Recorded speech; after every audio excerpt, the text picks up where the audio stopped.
Hi, everyone. Good morning, good afternoon, good evening, wherever you are.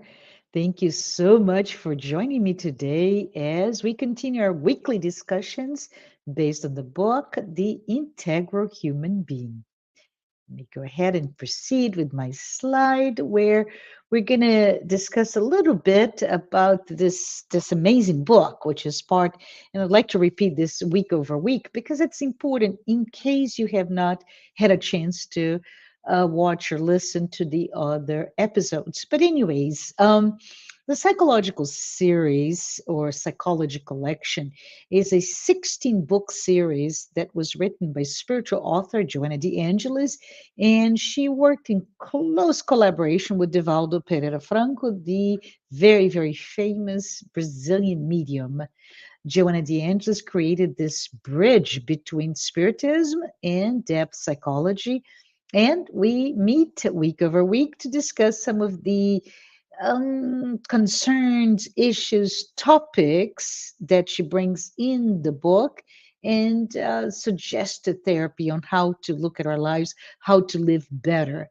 But if we consider how vulnerable we are, this is a moment that we, as part of humanity as a whole, we are going through so much pain, so much suffering, so much anxiety. So, this book is, to me, a gift to all of us because it goes on into understand the root cause for what we feel if it's not a feeling of comfort, and she even poses many solutions to those issues, those psychological events. But our focus is to bring those weekly topics found in each chapter for the book, so we can, but we don't, I don't, right? We don't skip, we just go very sequentially. And the ultimate goal for all of us is to ask ourselves, how do I ensure I am in a state that I feel that I have peace, stability, balance, and most importantly, emotional maturity, despite of everything else that goes around me, right? So let's just go over a little bit of before we go through the content proper.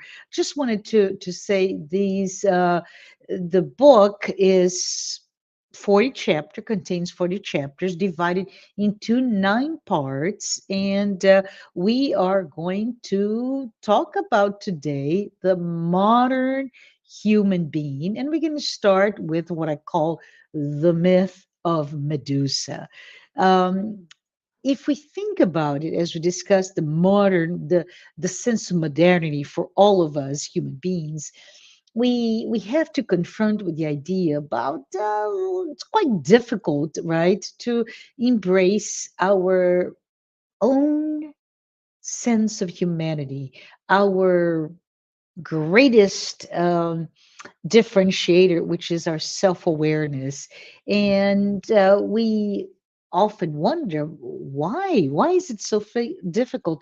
Well, because it takes courage, right? It takes this immense sense of almost pioneering as we go through our own inner discovery. And ultimately it really means all about acceptance of who we are, acceptance of our nature as integral human beings. Anyways, this is the 21st episode, and I wanted to just say that in this chapter, Joanna brings this idea that it's an effort to dissimulate reality before fantasy, right? You and I, modern human beings, we attempt to project an image of ourselves, and we do this without the support of our own consciousness. Whoa, let's just break this down. And how does it really mean? What is it? How does it impact the idea of Medusa? Let's gonna stay here for a little bit, but we just wanted to perhaps stop to define.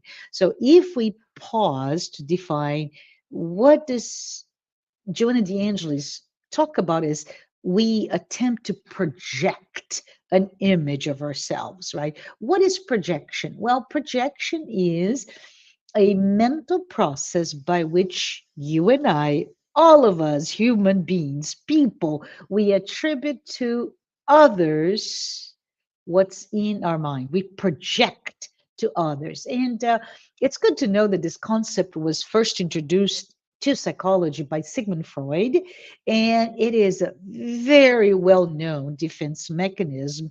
And as a defense mechanism, we use it to cope unconsciously whenever we are facing an emotional conflict or a source of discomfort within ourselves. Why? What does it take us to do this? Well, if we think about it, when we find ourselves unable to deal with our reality because we cannot do it, because we unconsciously start to project and attributing our own behaviors, our emotions, our characteristics, or even impulses to either someone else or even a group of people. Us versus them, you know, that idea that we keep in just about any sphere of our lives. We see sources of conflict, us versus them, me and my family versus the other family, me and my neighborhood versus the other neighborhood, so on and so forth. And what's good to understand here is that we do it without actually realizing we're doing. So it's a unconscious defense mechanism for us to cope with our reality. As an example, maybe when we reference feelings that we either are not ready to find out, to uncover, or that we are not in a state of mind that we can acknowledge in ourselves. I don't know, maybe jealousy, anger, right? Some things that we grew up saying, this is bad, you cannot be jealous, or this is bad, you cannot be angry, so on and so forth. So in order to be able to let it out, we project them onto someone else. Have you ever done that to your friend, to your spouse, to your boyfriend, girlfriend, whatever? And you look at them and you're jealous and you say, but you are such a jealous person, or you're such an angry person, when it's us that are inside of us feeling, going through, ruminating through those sentiments, those emotions. And to me, it is super important to understand that projection, it's actually never triggered by anything in particular, right? Or anything that the other person is doing or saying, right? Onto me who's projecting. It has no cause and effect type of thing. So if you say this, then it triggers that. It is all about ourselves. It's all about the person who's projecting, who's doing the projecting, whoever, let's pretend it's me, right? If I am the one who's projecting, it's all about what I'm thinking or feeling about myself. It's a single person sport, not a team sport. So, just to clarify that, perhaps we can talk about another example. This is the time of the year that we're going through evaluation. At least it's going through my company, right? This is January, February. We evaluate the performance of ourselves and of our employees, and then we go through those touch points after we self evaluate and we calibrate with our managers to say, okay, you did well, you did not do so well, so on and so forth. So let's think about business world. I am worried. This is me, the projecting, right? I am so worried. I did not have a good year, but I don't want to be out in the open, not even to me. So I'm concerned about my job performance. And what do I do? Well, I transfer, I project my own fear of failure. And I can do that, for example, by becoming overly critical of everyone, my coworkers, my team members, my boss, whatever. I become overly critical. And as an escape mechanism, it's how I can ease my own sense of insecurity about my own performance. And I convert that insecurity, that malaise, that, something is not quite right inside of me, into criticism as a behavior about others. So, for all of us that feel that we've just gone through maybe an unwarranted situation, uh, in this case of hypercriticism from those around you, your co-workers or whomever, and because it's a hyper, right? It's hyper criticism. You're not hypersensitive. Just you feel that you're going. I'm flipping here. You feel like, why are they so over critical of me? And I am so confused. We all should be aware that the person who's doing the projecting is actually unable to help to clarify the situation. So don't go there and says, why are you so hypercritical? What? I'm not hypercritical. So it's a very interesting game here where I project my own insecurities to whomever outside of me because I cannot accept it. Therefore, for you who's receiving the hypercriticism in this case, come to you and ask, why are you so hypercritical? Well, I can't. I am bearing it from myself.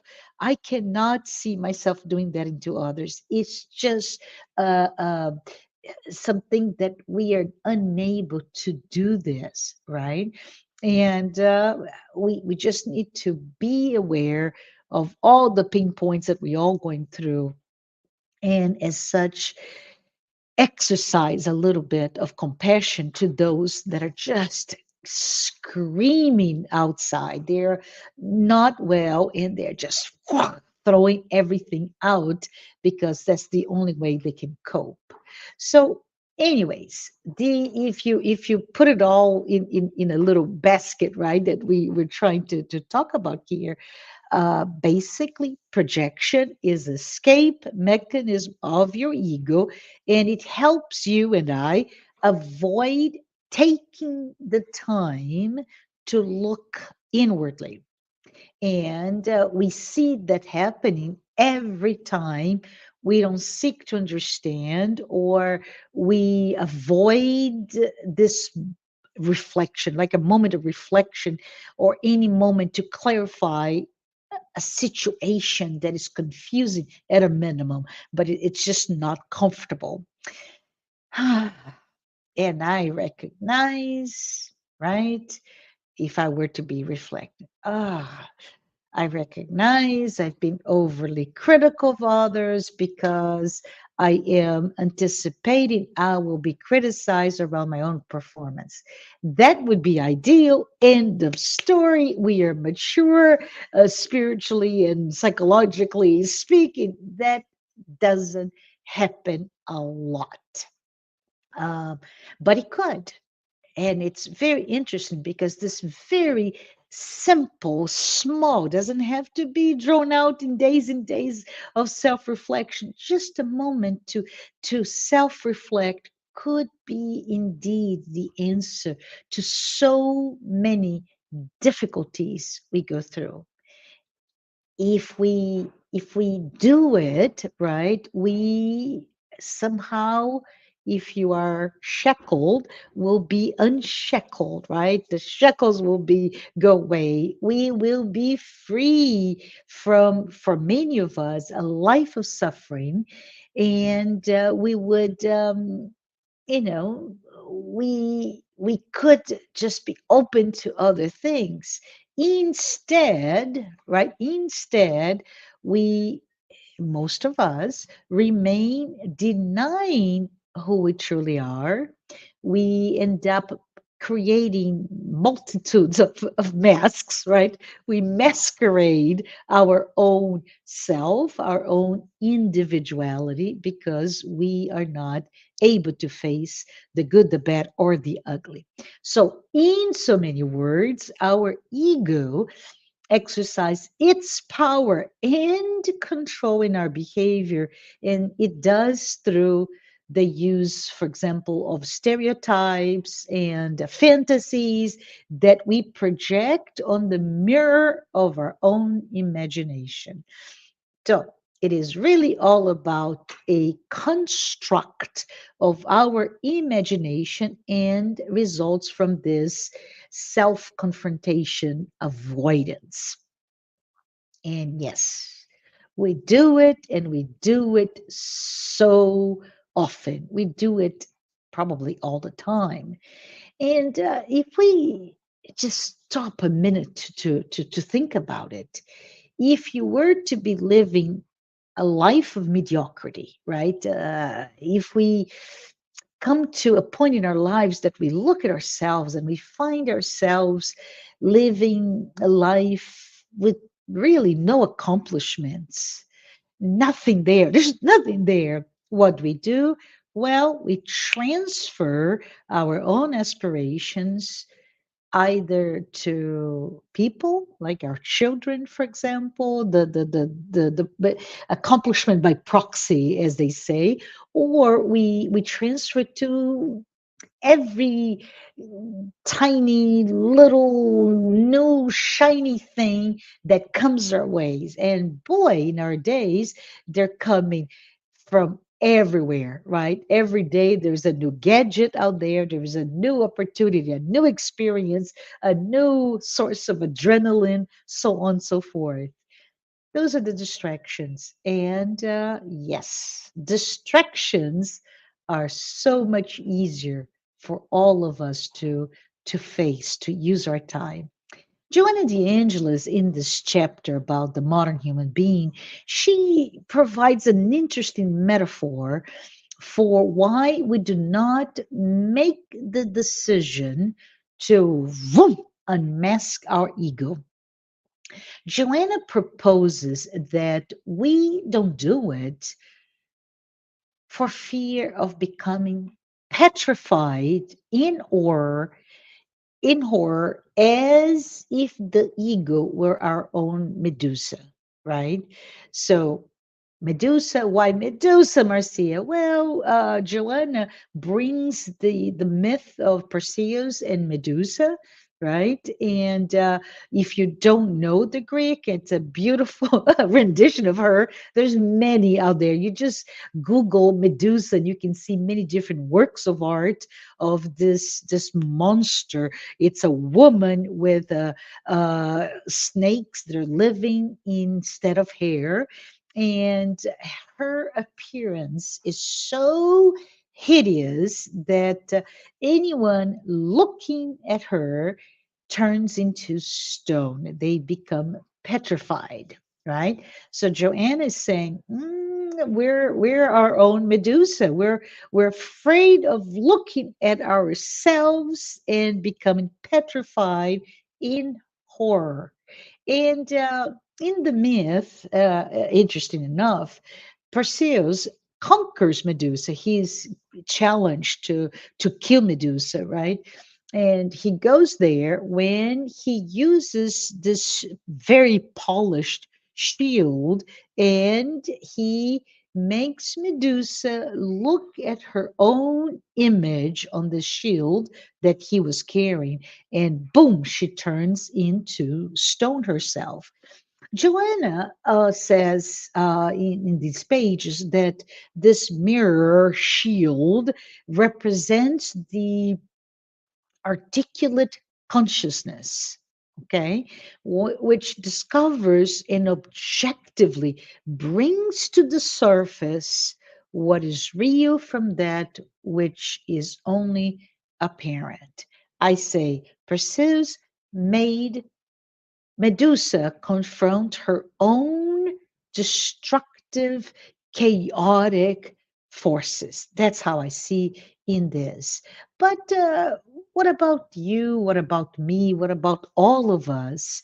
How are we going to confront our own hidden chaos, this untamed, unpredictable, chaotic, strong inner nature that we are trying to not look at? Well, Joanna invites us to courageously face our unconscious content. How can we do that, you may ask? I'm asking Joanna, how do we do that? How do we face what we don't want to be consciously aware because it's so difficult? Well, she says, first, we must know that we, human beings, live in two universes simultaneously: the universe or the arena of concrete perception and the arena of abstract perception. So that's point number one. Point number two, and she really references the world that we live in, modern world, a world where culture and she really is talking about arts, right? Either by theater, music, video, films, novels, you name it. All of it offers uh, many opportunities for us to be what I would call voyeur, right? To be observers at all times. We sit down and we observe. I'm sitting down at my desk here. We observe the outside, right? But then she says there's a third alternative, the third point into how to face our unconscious content, which is we have to remember, just like we observe, we are also observed at times. But most importantly, this is the key here, most important for all of us to remember is that we can become the observers who observe themselves. Ooh, so she says that because when we observe ourselves, we can transform our complexes or unconscious, not conscious, our unconscious conflicts and really become quite accessing quite powerful content, quite powerful knowledge about ourselves.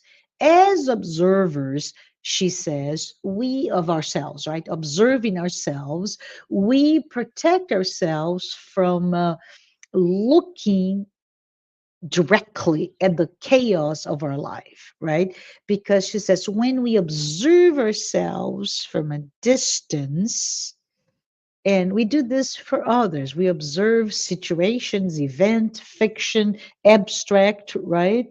But we also observe others. But she says when we put the same type of objectifying, observing ourselves from a distance, giving that objective lens, we are able to avoid what would be unbearable to all of us. Kind of it would be so difficult that we would turn ourselves into stone, as the myth of the Medusa proposes. So, the separation that Joanne is talking about, right, the separation between subject and object, gives us this ability to observe events as well as emotions, right? The underlying events, the underlying emotions that is happening without experiencing them with all their destructive potential destructive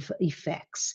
We are able, when we do this, to convert what could be a terrible state of anguish, right? We would be just so difficult to absorb. It says no, you transform that into a simple expression of awareness. Back to ah, I have been overly critical. It is because the bridge, right? I am afraid that I'm going to be criticized and deemed not performing quite well. It's very simple. It's just that it is actually possible, and she even says that.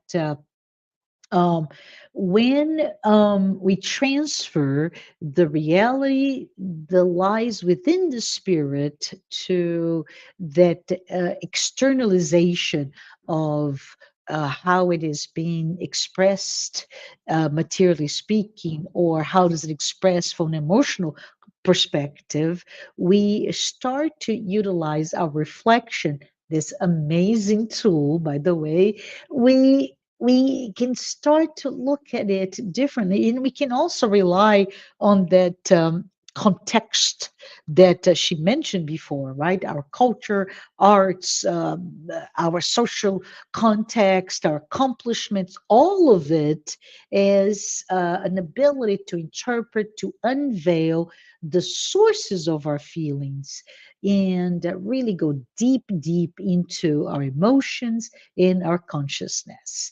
I love it. So she moves on. So I'm going to move on as well. And remember, those are my subtitles, not Joanna's. But we're going to talk now as she closes in. And this is interesting enough. It's a smaller chapter, this one, but I find it fascinating, the modern human being. But she started talking now about our inner realization in light of our reality. What is it? What is your reality? What is our reality? What is the reality of the modern man, right? She says, we're thrown, we're hurled to this external, aggressive world, and we fight for our survival in this modern world. And our survival does not mean running away from the lioness hunting us in sub-Saharan desert. It really just centers into how do I ensure that I can survive with this physical body, so our health, right? But also emotional well-being. It's usually translated into the maintenance of our sense of power through our social status. And she says something, understand that's our reality, but please be aware that we must understand one thing. We accumulate psychic contents. Okay, we digest them, we accumulate them, and it goes into this repository of experiences that we carry. And those are neither disposable nor processable. And because of it, the content, the psychic content, may easily advance, progress, trigger stress, neurosis, and alienation. Yes. So that's what happened because we live in a society that pushes us to be consumers, right? To be anxious human beings, looking for tomorrow. What is all the that we are facing that we may not be equipped, instead of a life of mindfulness, living in the moment. And there is something else that with this biome, right? The binome, I'm sorry, the binome of one versus the other, consumerism versus mindfulness, anxiety versus mindfulness, is the idea of scarcity versus abundance. She In so many words, she mentions that on one hand, we tend to acquire and accumulate stuff, things, right? Things that we may not even use or need, but we fear losing them. And that's the truth, right? How many of us have multiple this and multiple that, shoes that we haven't worn but once 3 years ago, or an outfit, whatever. No, I'm not judging anyone. Just this is reality. We acquire, we accumulate stuff that we may not need, may not use, but fear, right, is the key word here. But we fear losing them. And this process expands our sphere of needs, if you think about it, primarily due to the notion that we feel that we don't have enough. And if we don't have enough, we're trying to fulfill to have a sense we have enough, not we don't have it. And because of it, I'd like to perhaps talk a little bit about the mindset of scarcity versus abundance for just a second. And it is really easy, if you think about it, to see that being poor requires a lot of mental energy to just survive. Being poor, and those of us that are living with the limited means, and I'm talking about ranging all the way, I don't know, from the sugarcane fields in India to the middle class family next door. No matter where you are in the spectrum, if you are poor, right? If you don't have enough means, you are more likely to make mistakes, to make bad decision than those that are in a different situation. And they are okay. Everything, to think about Maslow, a pyramid of needs, right? When we are at the very bottom versus at the end, when we're now self-actualizing and we have a sense of comfort, and you have the time and the wherewithal to make good decisions. Well, there are two scholars today that actually are studying the idea or the psychology of scarcity. One of them is the Princeton University Psychology and Public Affairs professor. His name is Eldar Shafir. And the other one is Harvard University economist Sendil Mulatanen. And they together they explore how our minds are less efficient when we feel we lack something. Let me repeat that, right? They explore how our minds are less efficient when we feel we lack something, whether maybe money, time, right? Calories, companionship, the list goes on and on. And according to these two scholars, this scarcity mindset consumes what they call our mental bandwidth, right? It's our brain power that would otherwise go to less urgent concerns to survive into the concerns of, let's say, planning ahead, of problem solving, to achieve good decisions, to achieve a sense of everything is good, we can get that. So, in so many words, the deprivation, right? You are scarce, there's something missing, can lead to a life absorbed by concerns, worries, preoccupation. And because of that, they impose ongoing cognitive deficits and actually lead or reinforce self defeating actions. Yes.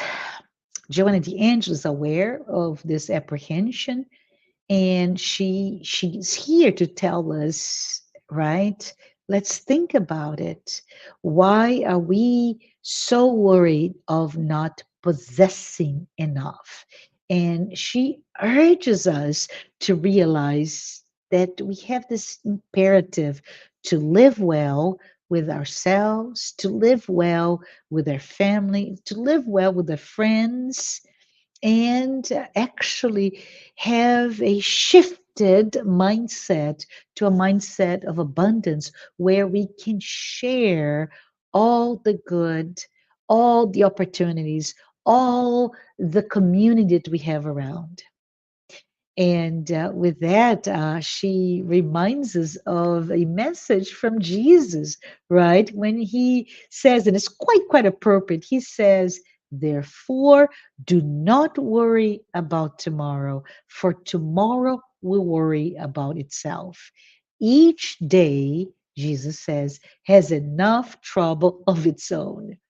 So let's just prefer to act with moderation, with reason, with serenity. And to do this, we cannot go into that ongoing cognitive deficit of feeling or living with a scarcity mindset, right? And I love it because Joanna and Jesus, if you think about it, are telling us, do not give up your sense of balance and harmony because you don't have a sense of contentment, of abundance, of gratitude. So as you and I know, right? Yes, it's easy to say, but we live in a fiercely competitive society, and that competitive society, we are fighting, right? Our own interests are at stake at every day. We anguish on a daily basis to outperform everyone, including ourselves, and we feel that we must win at all costs.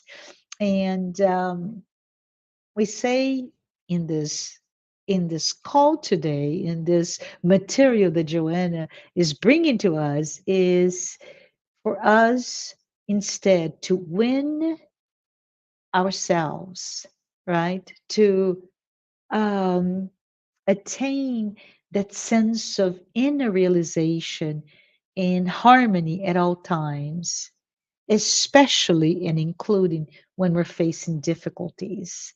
Let us remain aware of what our real values are, which is really all about our existential and ethical meaning of living. And I close here with this idea that when we consider our own immortality in comparison to that fleeting experience, and this is from Joanna, right? Our immortality counter to the fleeting, ephemeral experience that is our material lives, we are then able to take this enlightening journey toward what we call, or she calls, long lasting projects instead of temporary illusions. And we're able, when we do this, to observe the future, living in the now, right? And really welcoming the present and focusing on our own attainment, this program of our spiritual awareness life, right? It's a life of seeking that spiritual awareness.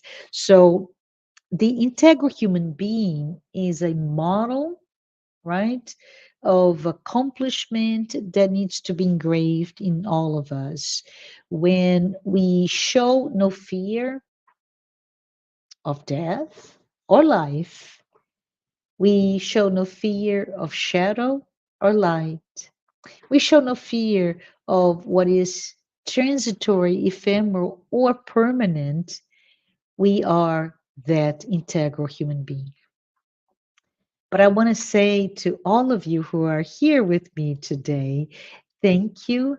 As we wrap up today's conversation, I really invite you to join me next week, next chapter, when we go to the sixth part of this amazing book. And with that, I want to say thank you. Thank you so much for being with me, and hope to talk to you next time. Thank you.